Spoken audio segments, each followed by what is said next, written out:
Mga natagpo ang shabu mula sa karagatan ng 5 bayan sa Cagayan, umakyat na sa halos 500 billion pesos ang halaga. Nakaalerto Glam Caligdan, Dizon.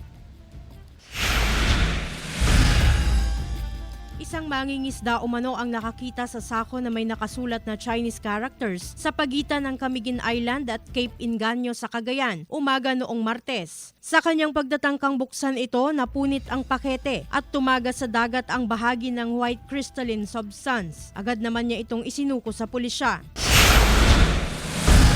Namataan din ng isang mangingisda ang puting sako at iba pang packaging materials sa baybayin sa pagitan ng Babuyan Island, coastal waters ng Gonzaga at Santa Ana sa Cagayan noong Lunes. Kalaunay natuklas ang naglalaman ng sako ng 15 bloke ng hinihinalang shabu. Na-recover din ang isa pang nasirang pakete at 5 empty transparent plastic. Nasa humigit kumulang 15 kilos ang mga natagpuang kontrabando.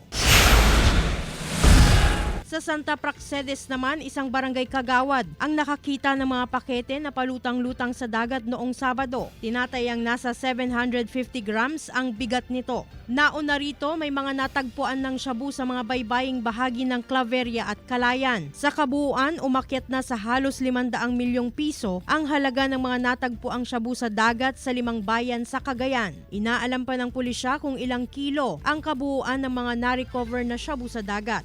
Resulta po ito ng pag-implement nga po nitong project SPICE po natin na tinatawag or Strengthening Port Interdiction to Enhance Security. Glam Caligdan, Dizon, One North Central Luzon.